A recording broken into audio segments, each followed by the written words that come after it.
And welcome back to the Business Spotlight. Today I'm interviewing Judy Hoberman. Judy is a good friend. She's an author, a speaker, a radio show host, keynote speaker. Oh my gosh, is there anything you don't do? I don't eat meat. Excellent. Well, there you go. But I know that this segment we really wanted to talk about who's your ideal client or who's your message for.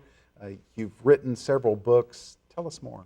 You know, my ideal client is going to be women. And the reason it's women is because I am one, and I can tell you how it feels to be one. It's like, you know, if you have an anesthesiologist who's male and he's giving you a spinal, he can't necessarily, because you're pregnant, he can't necessarily tell you this is how it's going to feel. Right. You know, so that's just, you know. But anyway, so we get clueless like yes, that, I know. You know. So this is my first book, and this is called Selling in a Skirt. And the reason I wrote this book truly is because it was for women that were starting out in business, that were working in male-dominated fields, that really needed some help. However, it's really more for men, okay? Oh, really? Because it's going to tell you all about women. And they here's can get your that on your website, on my website, and they can get it on Amazon. Yes. Yeah. Okay. So my ideal client, obviously, are women. However, I'm also an entrepreneur. And after 4 years in business, I totally made every mistake you could think of, and I even made some up. So my second book is called Famous Isn't Enough. And what this book is really about is about every mistake you can make as an entrepreneur and the lessons learned. Okay, so that's what this one was. So this one is what I call purchased wisdom. Yes, purchase wisdom. And you know, it's funny. You can pay for it, you know, by getting it on Amazon or your website, or you can pay for it. Or you can pay for it, because yes, I paid Much more dearly. expensive. Paid dearly. But my ideal client is going to be they're women that, and like I said before, they're either just starting out and they need, you know, a path, or they are those rock stars that are just amazing and they just want to hone it in and make sure that they're doing the right thing to get to the next level, or they're in management and they want to go even higher. Okay, so the third book that I wrote, which is really a compilation book, is called Pure Wealth: 26 Crazy Ways to Profitability.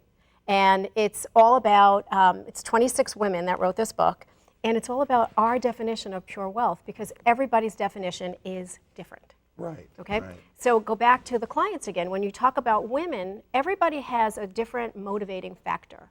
And for women, it's not money. Not number one. It could be 3 or 4 or 5, but it's not number one. What we want is we want recognition. We want to be able to make a difference, bring value. And that's what pure wealth is to us. Okay, so when you ask about my ideal client, it's somebody that wants to be able to communicate and to be able to connect and be able to earn not only what they want, but what they truly deserve in an authentic way. Right. So I help them to come together and put an authentic selling system that can really propel their careers. Well, one of the things that I see in there is that you really want to work with, and I'm going to use a phrase, it's world changers, but realize your world is whatever you make it. Absolutely. I mean, it's your family, it's the city, it's the nation, it's the world. I mean, those people are the ones that a slight adjustment can make their universe rock. Is that what you're talking about? Absolutely. And that's what I said before, you know, a lot of times we're so close to the situation that we can't figure out how to get out of our own way. And, you know, a lot of times women are promoted because they're female. And Right. I am, you know, a perfect case of this. I was promoted originally because I was female. However, numbers don't lie. So when you started to see the numbers, they're thinking, okay, so yeah, she is a female, but she's also really good at what she does. Well, a lot of women have issues with either not speaking up or not negotiating or not tooting their own horn or whatever it is. And that's where a coach comes in. That's where somebody can really listen to you objectively and say, you know, let me help.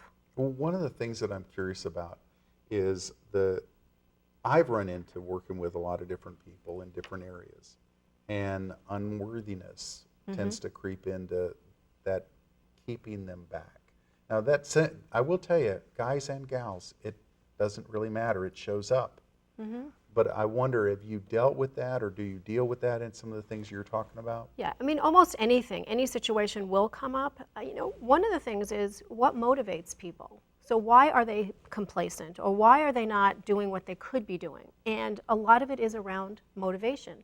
And so many people don't even know how to motivate their teams. Well, here's the biggest secret of them all. Ask. Ask what motivates you, because what motivates you and what motivates me are two different things. So how can you help me get to my path if you don't know what motivates me? how do you set up a safe environment for somebody to create that question to be asked? So if I'm working with the Reader's Digest condensed version guy, Yeah. okay, and I was go and he was come to me and ask me what motivates you. Okay, there's an intimidation already at work because of the relationship already sucks. Right. How do you create that? You have to go in and you have to create the relationship. And so you may have to take a step back and say, okay, so I can't really ask that question because no one's going to give me that answer. So let's start to build a different kind of relationship and a work relationship. And what I used to do is I would say, tell me 3 things that you want to offer me, and I'll tell you 3 things that I can offer you, and let's see how we can work together. Interesting, because I also would look at it. Are there any triangles that could be created? In other words, if I can't reach this person because of damage done before, is there somebody in HR, is there somebody else in the company that can direct that? So, as well, I tell you folks, I hope you're learning a lot here, because Judy is a wealth of wisdom, great keynote speaker. I've heard her speak. She's hilarious and effective, of all things. If you could imagine somebody that's funny and effective, but that's the way she is. So I hope you get her to speak at one of your conventions or something. This is Pat Dewar. We have one more segment. We'll be right back.